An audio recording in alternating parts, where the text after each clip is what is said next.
Welcome to the Clever Boy. Nope. Don't do that, please. And don't look into the camera. I told you, do not do that. You're right. I won't. Welcome to the Garlic Boys podcast, where we treat friendship like a good recipe treats garlic. You can never have too much of it. We're your hosts. I'm Connor O'Connor. Beans. That's every time. It gets me every time. We've done how many episodes? 80 some, maybe? I don't know. This will be 80. This is 89. 89 episodes, and I still don't. I'm always surprised whenever it comes to the name portion of. It probably started when I stopped listening to the podcast. Yeah, that probably did it. You know, maybe a little bit. Yeah, but it's okay because I'm in it. You know, I'm in the podcast, so why would I need to listen to it? Every time we have this conversation, you say that, and then. But you forget that the catalyst for that statement is you forgetting what we talked about last week to specifically do a bit you came up with. You know, and it's not like a new bit. This is a bit that you've done since episode 2. Listen, okay, so bits, bits aren't my thing, you know? Like, I tried to start the funny, whatever, national parks Twitter thing. I tried to start a lot of bits, you know? And they just, I don't know. Maybe I'm just not feeling it. Like the Reddit bit. Oh my goodness. Call back. That's really not that far back. I just don't know if I'm cut out for bits. I don't know if you have enough object permanence for bits. Yeah. No, I'm all natural here. I'm wearing clothes for those of you who are just listening. But I don't know. I think I'm just like bare bones in it. Tell me if this is too far of an idea. Okay. Do you think it'd be funny to do a podcast naked? Like the camera angles never go below chest. And right. Like, we've done one shirtless. Yes. But like just full, like you and I talking to each other, we both know we're naked, but the listeners don't. Right. The only problem I have with that is that I know for a fact that my mother and my sister will both be listening to the episode. And the fact that I would be uncomfortable. I would be uncomfortable knowing that they are essentially having a conversation, a one-sided conversation with me. Where I'm not, no, thank you. Well, here's the thing: we don't tell them, we don't mention it during the episode at all. Just like, hey, somewhere between 90 and 100, we're gonna be naked during one of the episodes, and you have to try and tell which one it is. Our ratings for YouTube though, they're gonna skyrocket. They're gonna be so good. I don't know if we'll see. We'll put it on YouTube. It's fine. There's a lot of shirtless guys on YouTube. They won't know. We just have to blur out the nipples. That's all we have to do. That's fair. All right. You ready for a game? Oh boy, a game. It's been so long. All right. It's very simple. Oh. This game is called What Am I Opening? You ready? Oh no. Okay. Did you do it yet? Yeah. It's not very fair. Probably a bottle of Dr. Pepper. No. Surprising. Okay. It is a drink. You open? Is it a Mountain Dew? Yes. Okay.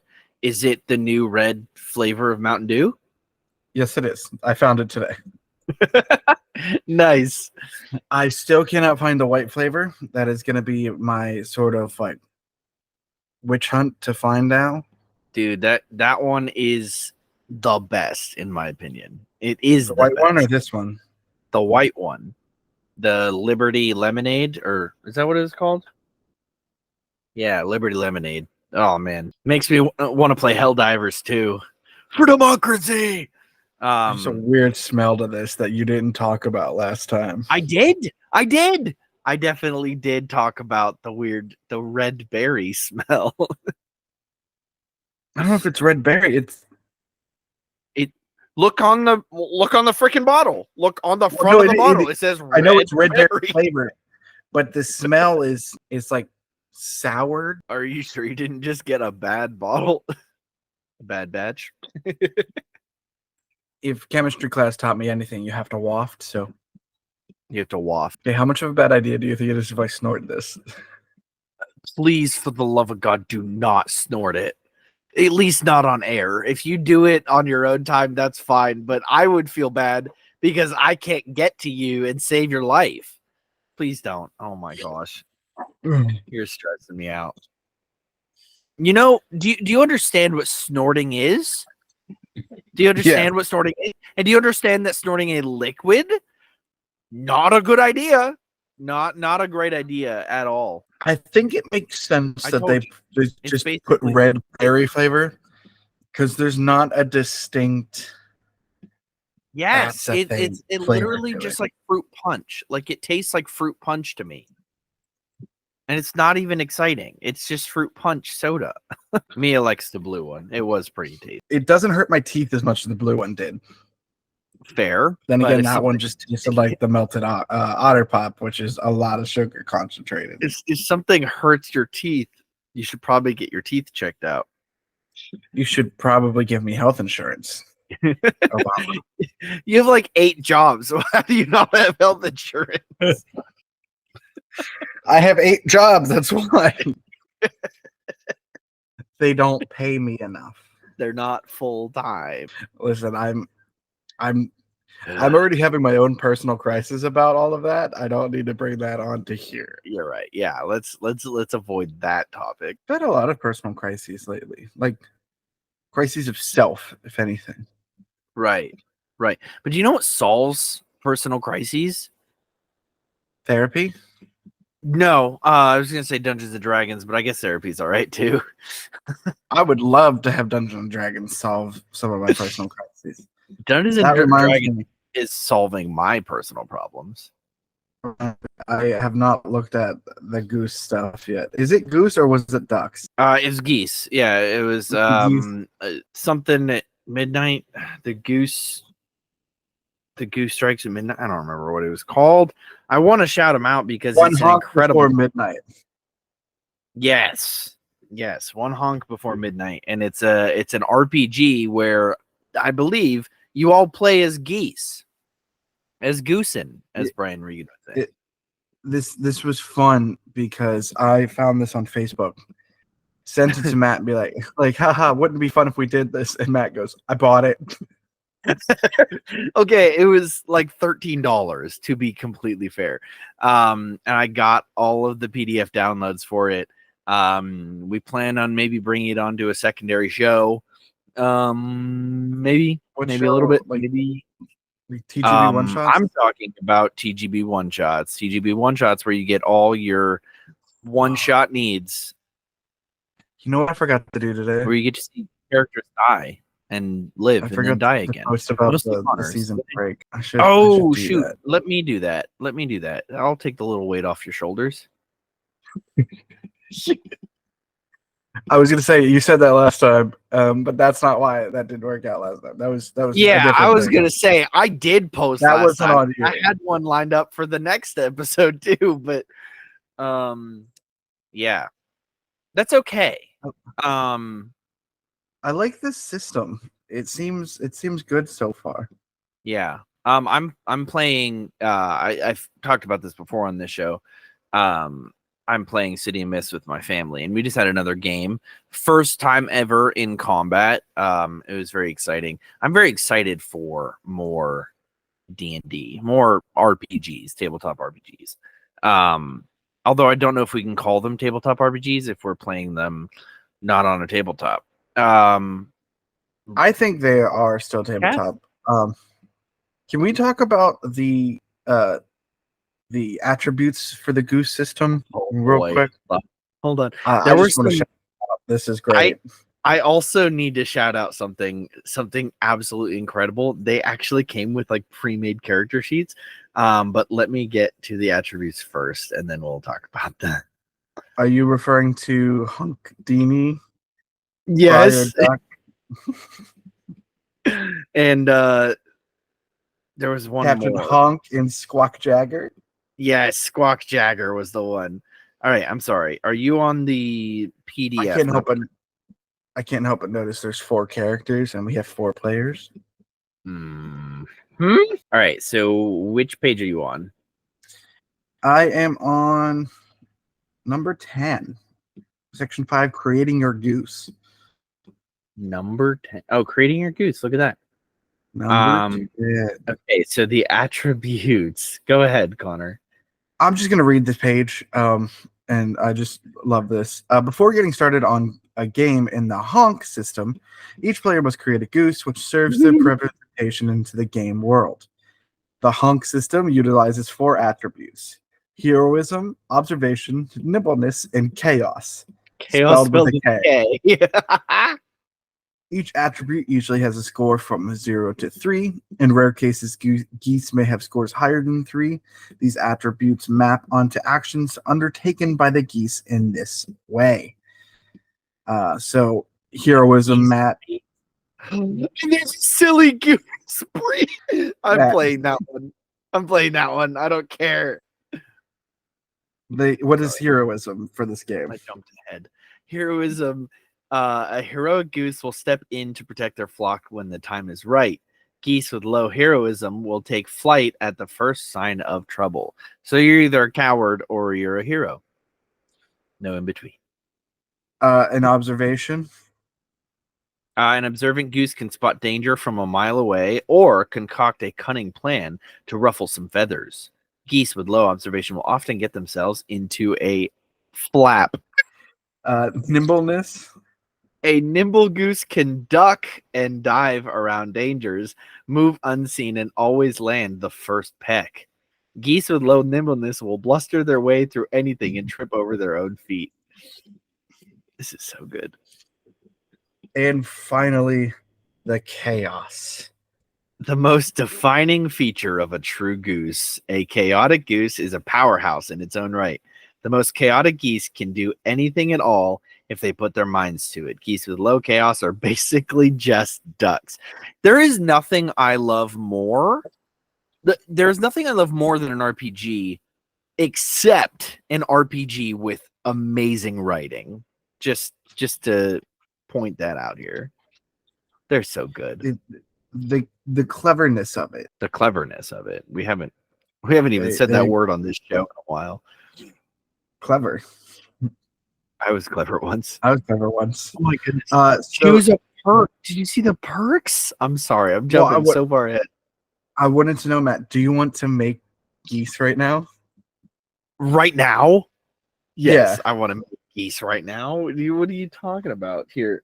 I'm going to write it on my whiteboard that we don't use on this show anymore. Oh, yeah. I also have my whiteboard here. Let me move my 1,000 bottles of water. That song has also been stuck in my head. Just all day long.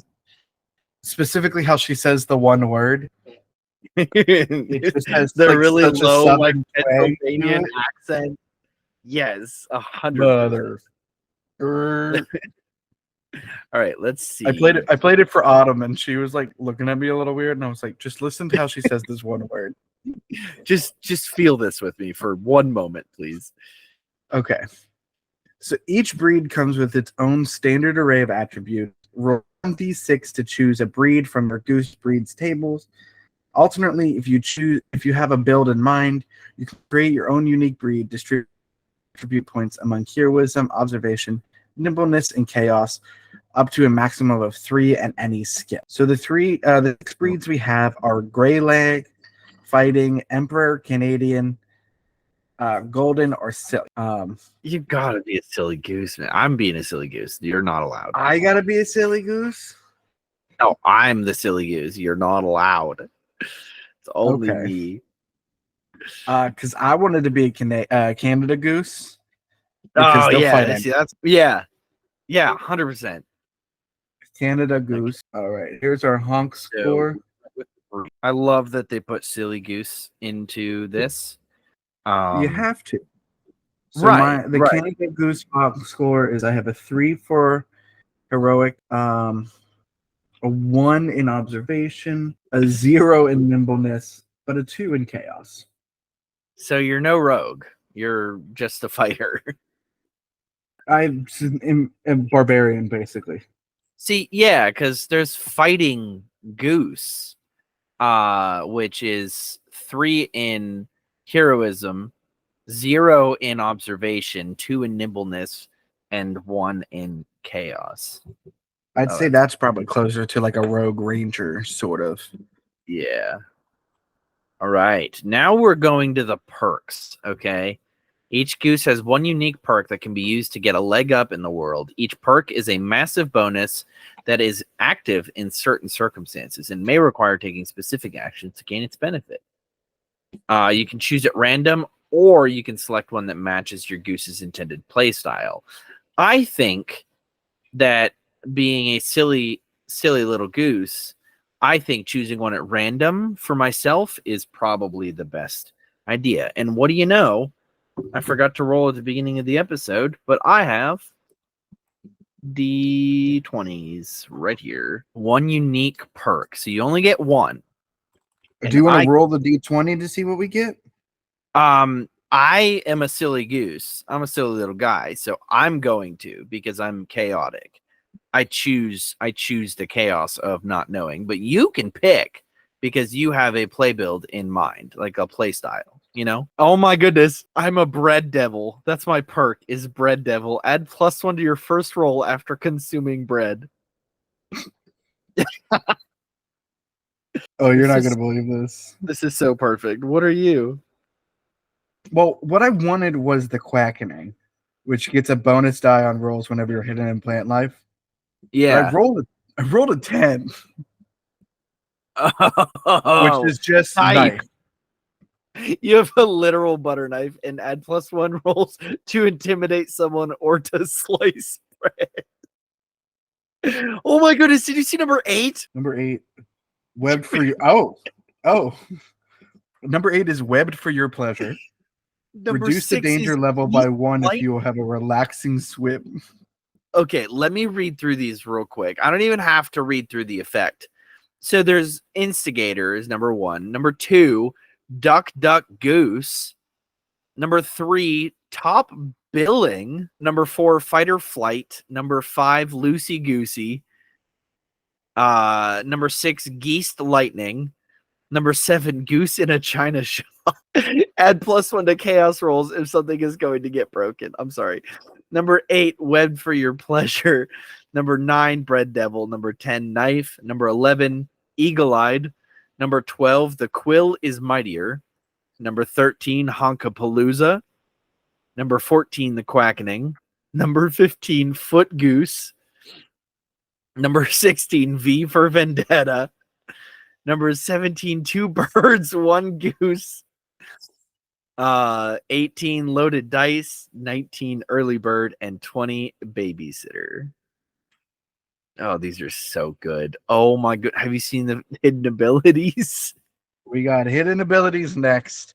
A blessing from the feathered one grants each goose a hidden ability. These abilities, fueled by the chaotic energies of the feathered one, are one-time use, but don't be shy using them. Select an ability from the hidden abilities table at random, or pick one that speaks to your inner goose. Yeah, I'm gonna be picking at random because I'm rolling. By the power of Greylag, hidden abilities can be used whenever a goose wants to, and they don't require a roll. They can be quite powerful and get your gaggle out of a tight situation, but use them wisely. You only get 1 use. 1 use like the whole game? 12. I got 12. Mini Midas, you lay a golden egg. That's so awesome. That's so chaotic, and I love it. I rolled a 15, which is make it rain. I can cause a short, sharp, sudden rain shower, even indoors. Oh my goodness. I gotta read through these too. They're so good. Like, these people really put a lot of work into this. Fake glasses and mustache, shadow form, flock and load, animal magnetism, honk quake, goose positioning system, or GPS for short, hardened feathers, time warp, feather flap, mirror honk, solid duck, mini Midas, Great Escape, Pyromaniac. Oh, I love that. Make It Rain, Telekinesis, We the People, hold an actual short conversation with a villager. Like that's what it is. Lord of the Wings. you pick up an adversary, duck, villager, small rock, and fly off into the sunset with it. Fly, you fools! Green Wing and personal growth. Oh my goodness. And they have the pre-made gaggle, the pre-made like group of ducks, the Great Honkdini, the Friar Duck, Captain Honk, and Squawk Jagger. And then it gets into the game. Wow. This is gonna be so much fun. It's insane that character creation is 3 steps though. So that's it. Do we have what our goal is as we're doing this?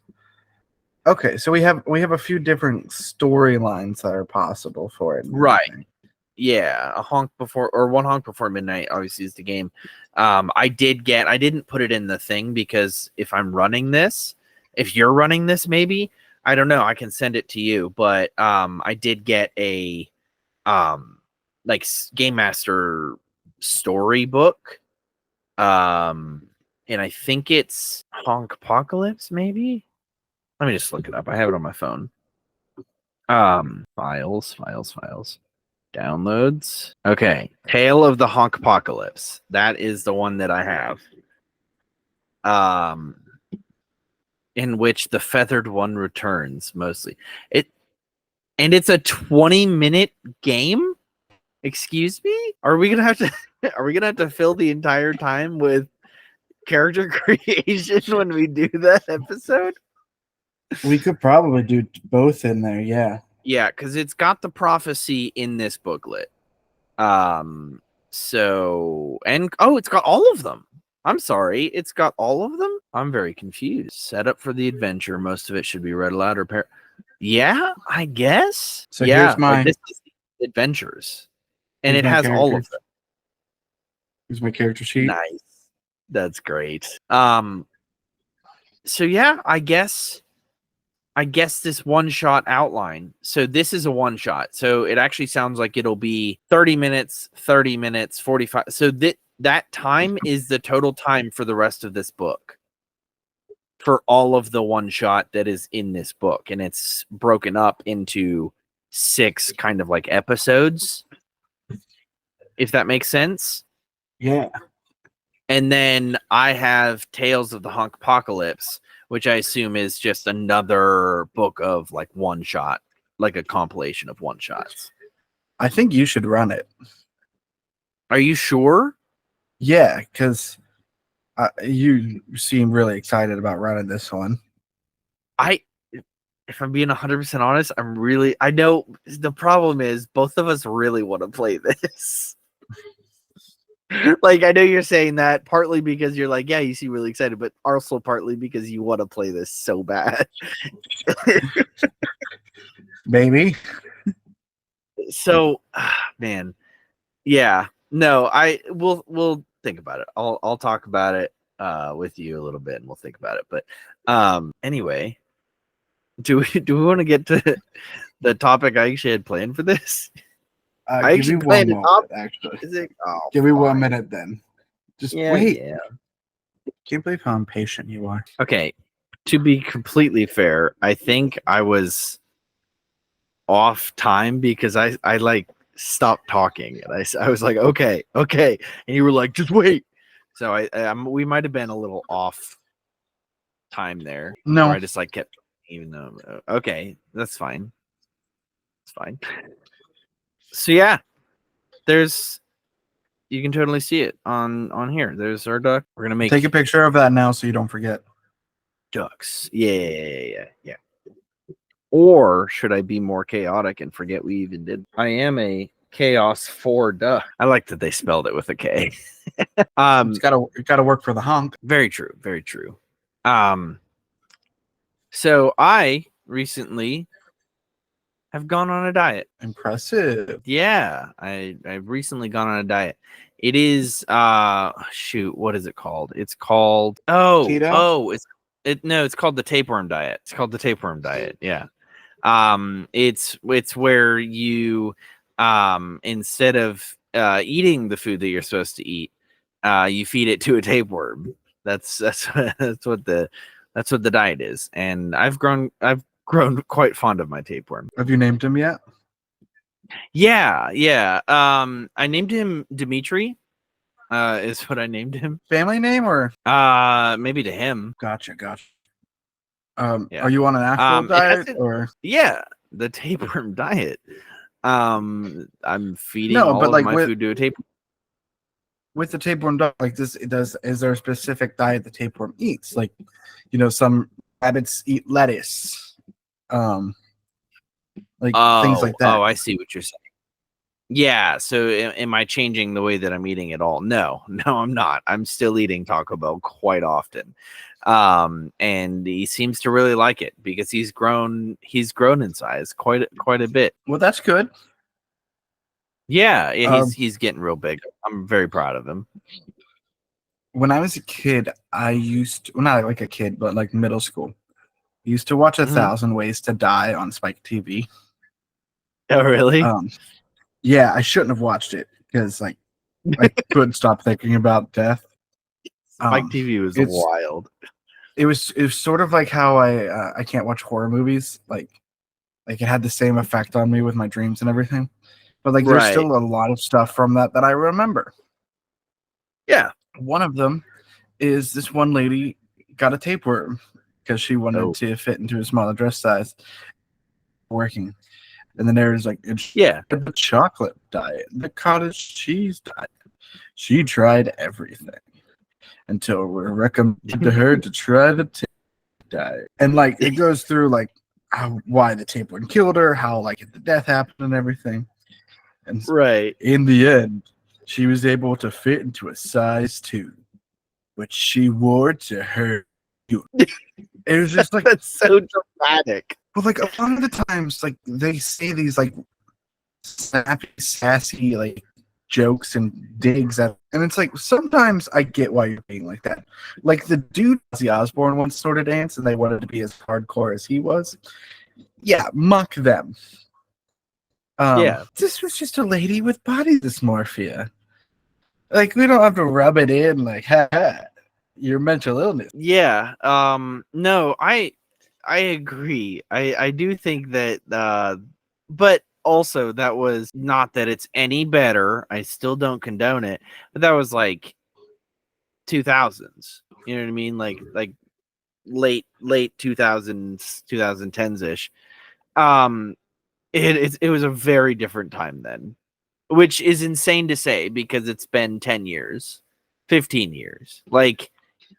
It's insane to say how much time has changed and how different things have become in that short amount of time. But we've gone through probably 4 different eras.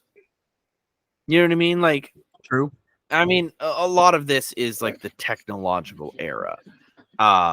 Because that's just what it's been. It's been one technological marvel after another, starting with more or less video games in the in the 90s, and I know that they came out sooner sometimes, but 90s and 2000s we're getting smartphones, computers, high-powered computers at the touch of our hands.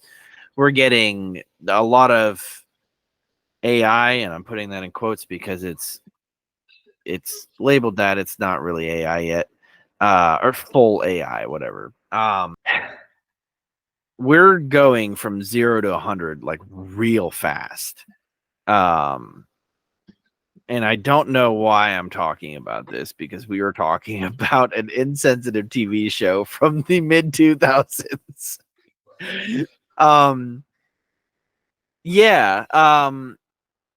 I've watched a lot of those growing up, watching crime shows, crime documentaries and stuff like that. They can be wicked insensitive. Well, even CSI Miami, I think, was revolutionized the insensitiveness of murder and death at times. Of this is a 35-year-old school teacher found dead in an alley. It's no, looks like she got Schooled. And then the theme music would start and just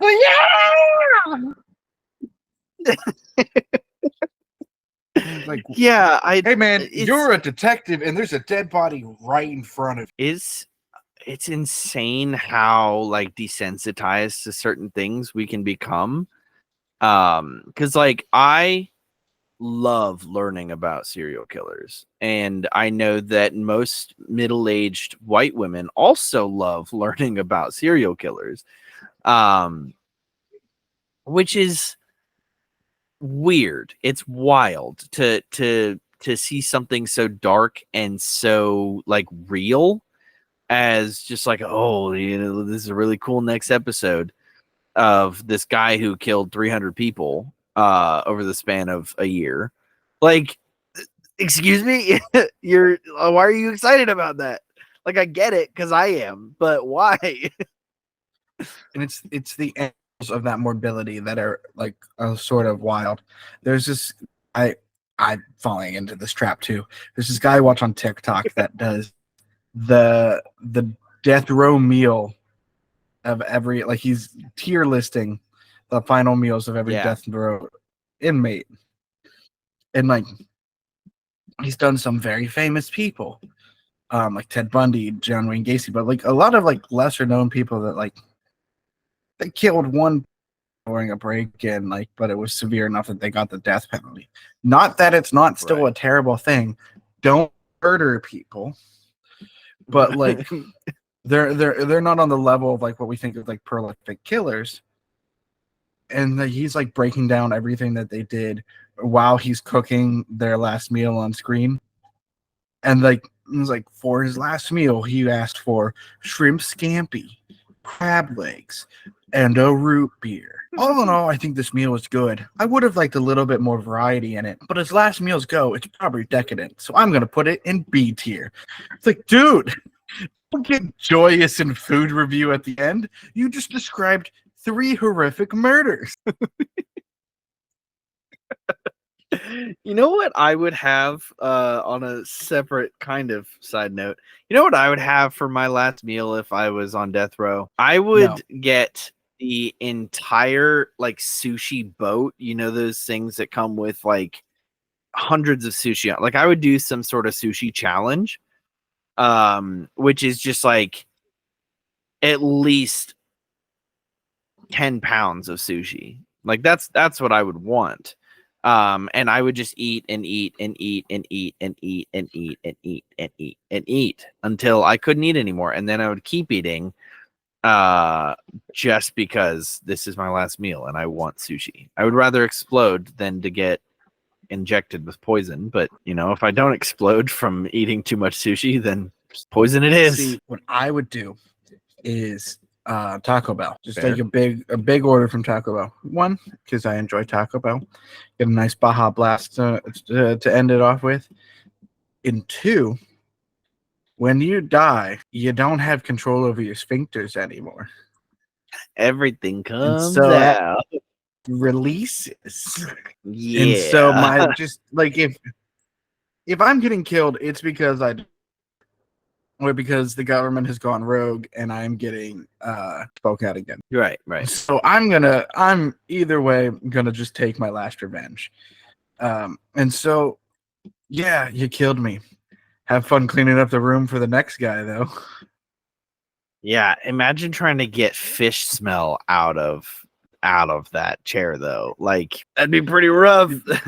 They're lucky they don't do electrical chairs anymore because you get that burnt fish smell. It's like microwaved fish from you. Yeah. Whoa, that's so gross. No, thank you. Yeah. So Dimitri is probably going to be surgically removed next month when I've lost the weight that I wanted to lose. So thank you for coming on this journey with us. No, Matt, is there anything that you'd like to tell us that's real? I downloaded a yoga app and haven't even opened it once. That's my fitness journey right now. When you thought to download the yoga app, did you maybe try bending over and touching your toes just where you are in that moment. Or were you like, this person said yoga's fun, I'm gonna try that today? No, it was like one of those ads on Facebook, you know, where they're like, lose 100 pounds in 2 weeks with this yoga app. And I was like, you know what? I mean, why not? It's worth a shot. At the very least, I come out a little bit more flexible. So No, I do have to ask. You know, you have to open the app for it to work. It's not like you just download it and it starts melting the fat away, right? that's what I'm hoping it does. Oh, you think it's just gonna like Bluetooth to your stomach? It's like, oh, the app is there. Have you ever seen the adipose episode of Doctor Who? It's not gonna be the adipose episode. That was such a good episode, but it ended as a horror. Like, I wish we could do controlled adipose, like where you take a pill and a little adipose monster made out of your fat pops off, but then like you just stop taking the pills and the adipose stops, instead of completely turning you into 100 little adipose monsters and killing you. Isn't that what Ozempic does? I think so. I mean, the adipose monsters that don't come off when you take Ozempic, but I do believe it does somehow reduce your weight. I don't know how. I think it's an appetite suppressant because it's a diabetes medication that people really? are like, yeah, they're just hogging it to lose weight with. Dang. So it's basically like, it basically just makes you not hungry. It's keto. It's a keto 8, more or less, because keto, what you're supposed to do with keto, like excuse me, I believe once you hit ketosis, which is what keto is, you like aren't hungry, or I guess like I don't know, like you just don't feel as hungry anymore. You lose a lot of your appetite. And so that's what helps you lose weight. I was terrible at keto. I just wanted to eat and eat and eat. The people that, like, my brother-in-law did this, where he just like stopped eating. Like he ate food, and I think they were doing like a carnivore diet or whatever. But like he was like, yeah, after about 2 or 3 days, you just stop being hungry. And I'm like, you expect me to have the impulse control to wait 2 or 3 days to just stop being hungry? No, I don't think I've trained my body to eat once a day. that's insane. I don't like that. How much do you eat once a day, though, is the question. Well, I mean, it's a relatively new thing. I don't have money to buy food. That's fair. Because of the summer job situation, and so I make one big meal a day, eat that, and then like I'm good. That's fair. I've trained myself to eat quite like a hobbit does. Probably 18 different meals in one day.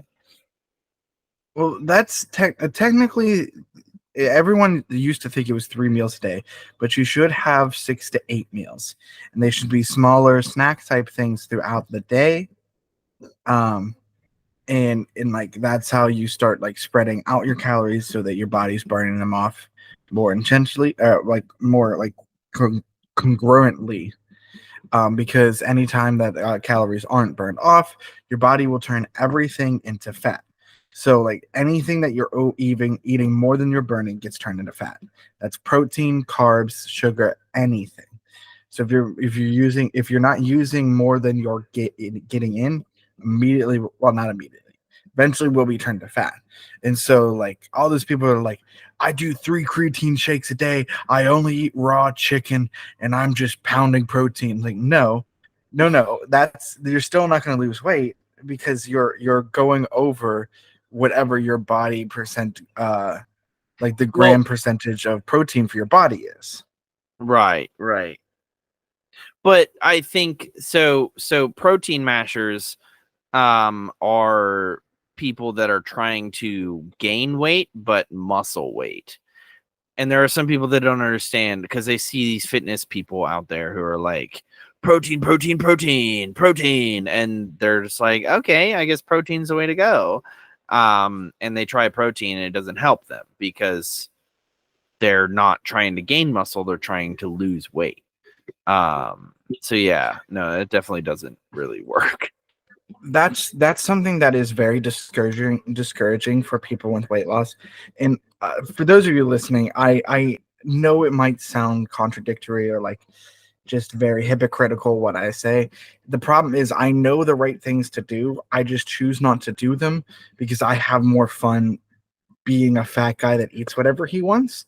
Like I have proven before that I can lose weight in a timely manner, have a good exercise routine, and do everything I need to do. Because I lost 70 pounds in 5 months in high school. Because I was on a low carb diet, watching my calories, staying physically active, going to the gym multiple times a week, even going like if I couldn't go after school one day, my friends and I would go early before school to the gym to work out and like doing everything I could. And I got to like the lowest weight, I think it was 280. So like I lost 70 pounds. So I was like at 350 when I started. And I felt great. I was so proud of myself. And then summer hit. I wasn't on as like routine of a schedule. I was working and I discovered the Domino's app. And so I was getting so much Domino's that I just started losing. I started gaining the weight back because I wasn't doing as much. I wasn't focusing on anything. And then when we got to college, there's always that first like 15 pounds, the freshman 15. And eventually steadily just kept gaining more weight. Then in 2020, I did it again. But that time I started gaining muscle as I was losing fat. And so like I was slimming and I could feel that happening. People were noticing it.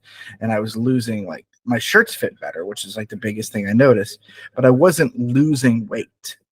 And that's the problem that hits a lot of people, especially in the high intensity trainings that they're taught to do early on with weight loss, because you want a healthy mix of not only cardio and like cardio and weightlifting, especially what's the word? Oh no, endurance cardio.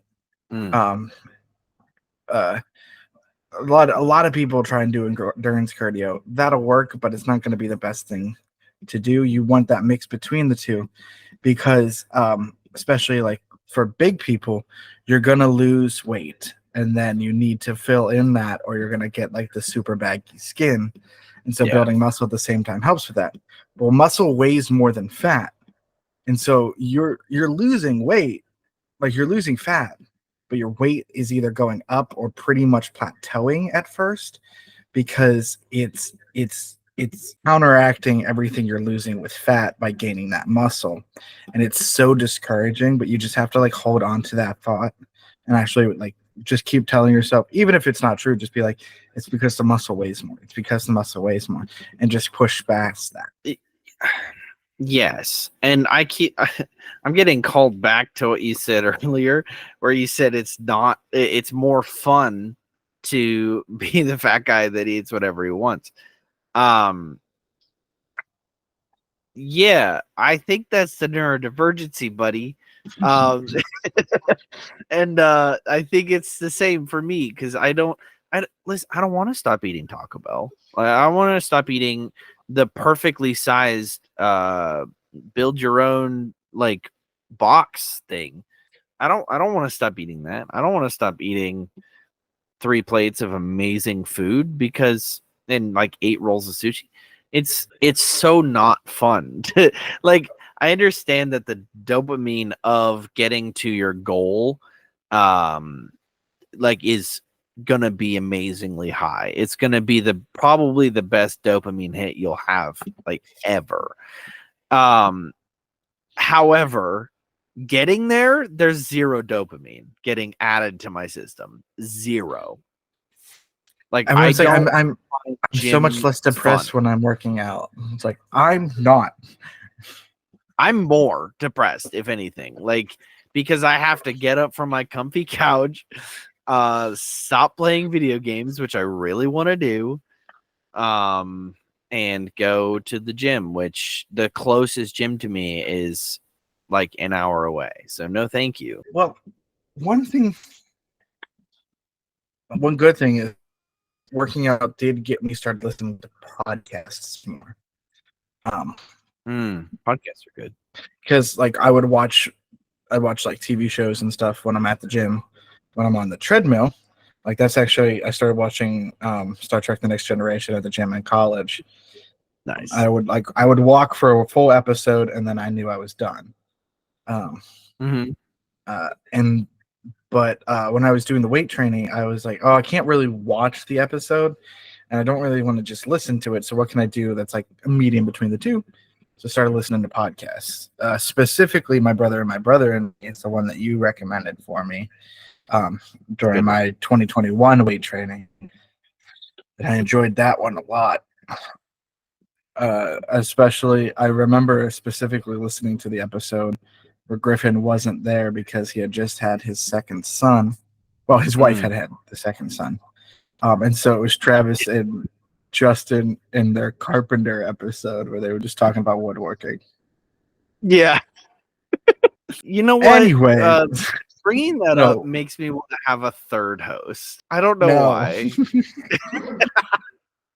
We don't have a third person anyway. Like we have guests all the time, but like, oh man, they riff off each other so well. I mean, they're brothers. It makes sense. They're so good. I love their podcast. The only stuff I get to listen to of them anymore is like their reels on TikTok, like the videos they post. I haven't listened to them in a while because I've just been listening to audiobooks and other podcasts, and I miss them. They're my boys. They're what got me into podcasting. Like not just doing podcasts, but listening to podcasts. Well, hey, speaking of everything that we like, a combination of everything that we've been talking about today, a bit you started, I'd like to go into. Okay. And one of them is a shout out of a podcast. So I have 2 garlic spotlights for us today. Man, double G spots, dude. You found both of them. My first one is I hate you so much. The first one is the Seth Meyers and Lonely Island podcast. And you might be thinking, I'm just vaguely grabbing a podcast. No, that's what they've decided to call the podcast. They could not come up with a name. And so it's Seth Meyers and the Lonely Island podcast. And as you can guess, it's Seth Meyers and the 3 guys from the Lonely Island. Andy Samberg, no. You know it. I do. Just hold on. Excuse me. It's going to give me the way to pronounce his name. Jorma Taccone. Got it. And Akiva Schaefer. I couldn't remember how to pronounce Taccone, and I felt bad for a minute.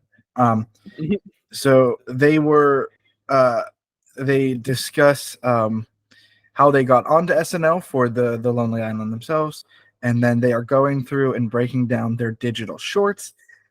They were not the ones that originated it, but they're the ones that made it as popular as it is, I'd say, nowadays.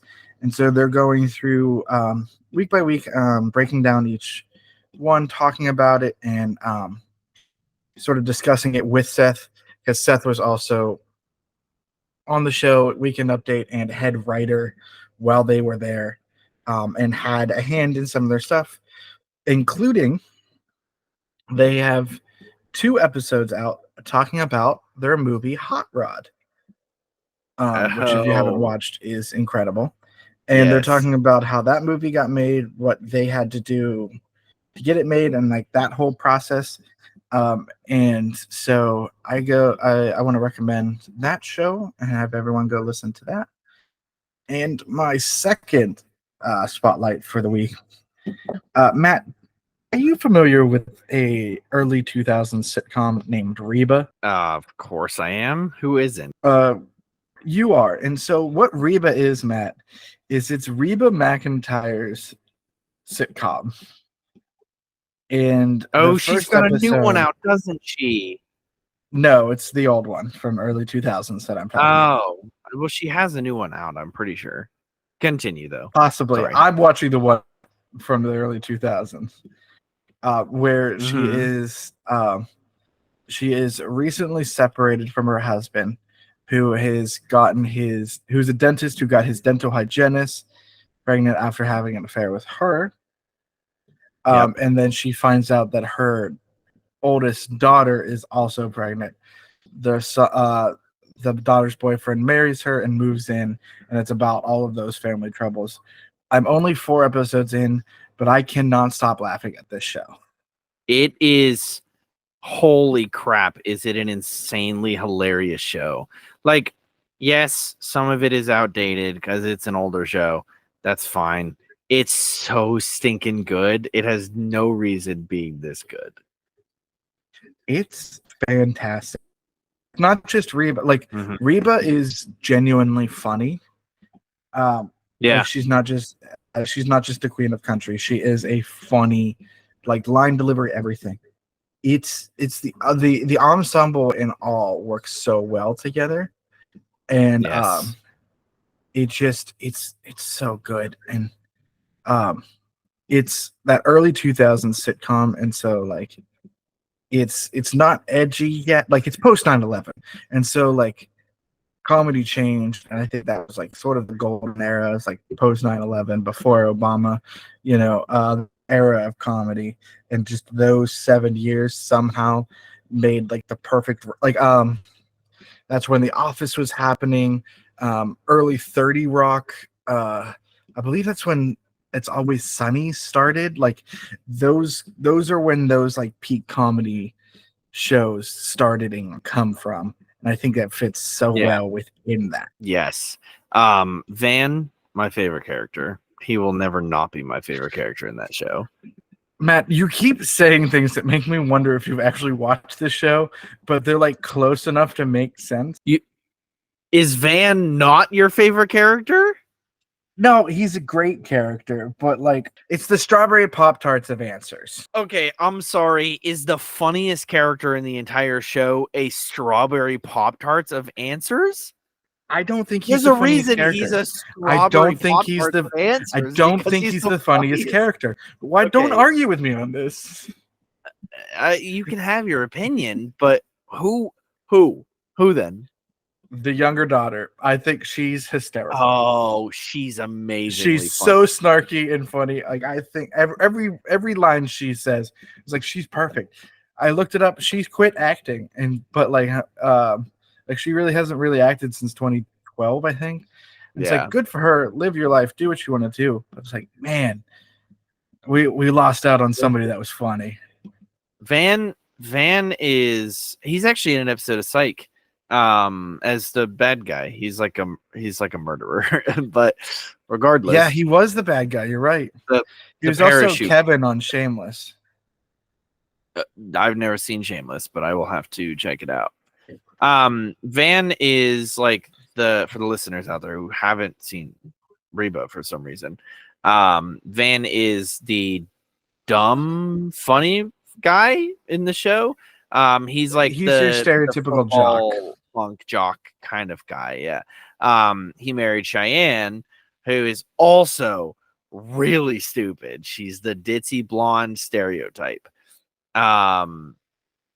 And then the younger daughter, I can't remember her name for whatever reason. They have a younger son named Henry, and then there's Kira. Thank you, babe. Kira is the redheaded daughter. When you pointed, it glitched out your background enough just to see her face, and I went, "Oh." I've summoned her. Barbara Jean, absolutely hilarious. I think she's so funny. I cannot get over, I think it's episode 2, the principal calls and asks both the parents to come to the school. And Barbara Jean had just stopped in and said that she needed to use the bathroom because she was waiting on the car while the dad was getting coffee at the house for some reason, Yeah. even though he has his own condo. Yeah. And so they leave, and Barbara Jean comes out of the bathroom, and she's just left there. And like, I get like she's an adult, but it's like leaving one of the kids at home, and then He's they not don't remember, they don't realize until after the meeting with the principal. Age-wise, yes. Yeah, I guess she's an adult. Like maturity-wise, she's a 5-year-old child. What I think is funny is they say that they got married 25 years ago. And she's Reba's like, well, she doesn't even remember what she doesn't remember that or something. It's like, because she wasn't born yet. And I was like, oh, Barbara Jean's supposed to be 25. I'm 25. I don't look anything like Barbara Jean does. Yeah, no. Barbara Jean also has the tallest hair I've ever seen. But knowing it's from 2001 and looking back at like the late 90s pictures of like my mom and her friends, giant hair. Yeah, it makes sense. But the wildest part to me, the wildest part is how often Barbara Jean and the ex-husband come over. Like they just walk into Reba's house every episode. And it's like, first of all, you don't live here. You don't live here. Second of all, you're the ex-husband and the stinking mistress who became the next wife. Like, what are you doing here? Why are you even part of this story other than to be like a dad in Henry's life, I guess, because he's a kid and he doesn't really understand everything that's going. Like, I just don't. It's insane how often they just come around. And Reba, like, obviously Reba hates Barbara Jean, but like she just allows it. Like she just doesn't care. I'm like, I would be shotgun ready, like get out of my house kind of look. Yeah. Well, at one point she does say, "Why are we the only house in Texas without a gun?" in the first episode, which I thought was a funny joke. But also, my parents were divorced. My dad would not just walk into the house. Absolutely never dream of it. Like, Yeah. I remember looking out in the window and see him sitting in the yard across the street. And I've shown you my childhood home. There's a cemetery across the street. I remember sitting there watching him sit there, and I'd see him call my mom to ask if he could take us somewhere. Oh my goodness. That's so weird. So yeah. Yeah. I want to pivot a little bit just before we have to end. I also have a G spot, factually and for the show. Let's talk about the prostate. There is another podcasting group called Vibe Tribe Productions. They do not know us. We barely know them. They are what's helping me learn City of Mist after 3 sessions of this dang game, and I'm still like trying to learn it as the MC is what they call it, the DM. And I want to give a quick shout out to Vibe Tribe Productions because they are really, really lifesavers. Because they actually kind of know what they're talking about. And I thought that I had listened to a similar podcast that had a similar RPG, albeit a little different. And it was Amnesty with Monster of the Week. City of Mist is very similar to Monster of the Week, and it is also, I think it's kind of similar to how they played Ether Sea, but I don't remember. It's been a while since I listened to Ether Sea. Doesn't matter. It is very similar to how Monster of the Week is played, with the D6 rolling and stuff like that. And it's a really cool system, and I'm really enjoying it. But there's still some things, especially when it came to combat, that I was like, like Patrick trying to order a stinking Krabby Patty. And my family was obviously the momentum. gonna have. The momentum dies every time you take a pause to read the source book, like the rule book. So thank you, Vibe Tribe Productions, for helping me out as far as how the show goes, because they actually did the entire Knights of Paintown series, which is a series that I'm running for my family right now. So I'm gonna listen to them, see how they did it, see how they do like rules and combat and stuff, and hopefully get some good ideas. Season 3 of Dungeons and Daddies is helping me understand Call of Cthulhu. Call of Cthulhu could be just such a fun system to play. I love it. What I think is crazy is I think there's a new player's manual coming out for 5e. I'm not even sure if it's 5e. It might be 6. It's either like 5.5 or 6. I think like there's like a new edition of D&D coming out soon. Yeah.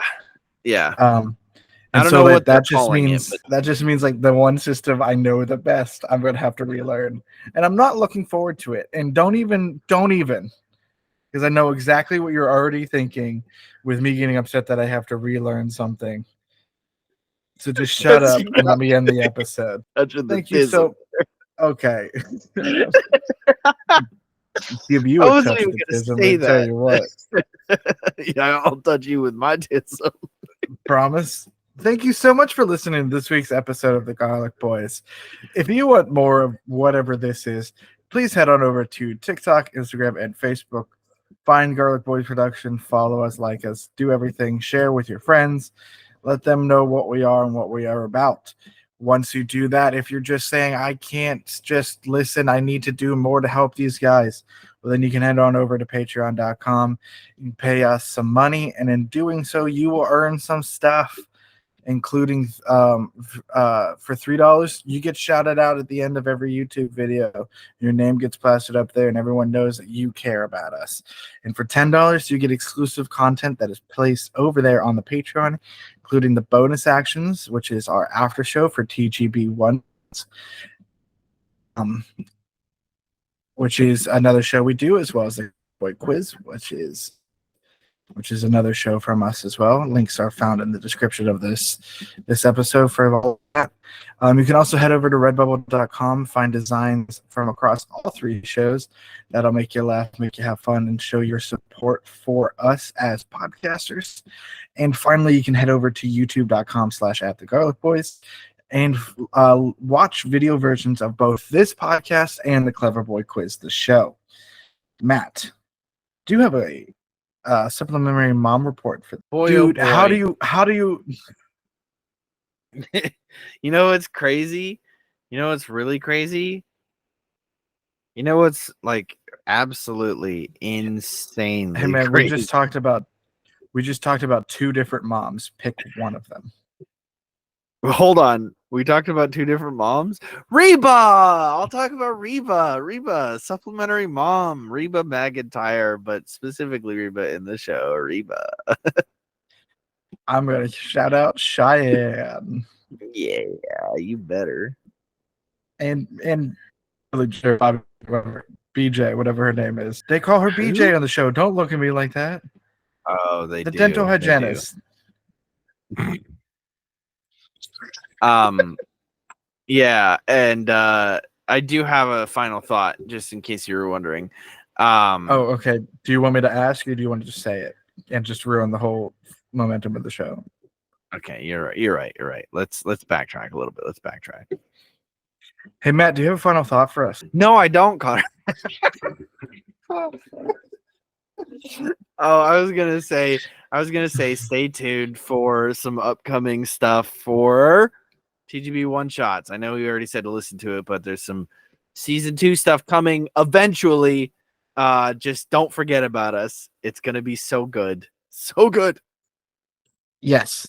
We're currently on hiatus between seasons, but check out on our Instagram, TikTok for information for when season 2 drops, so that you can be there and listen from the beginning. And speaking of listening, thank you for listening to this week's episode. And remember, as always, to stay garlic.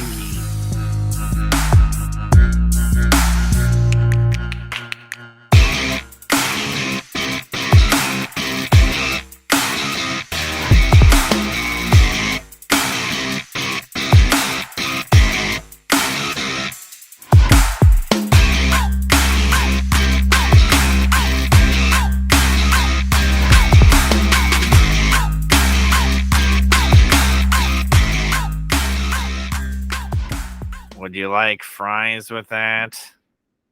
How many people on here are named Squidward? Squidward, I'm Squidward, I'm Squidward, Squidward, Squidward.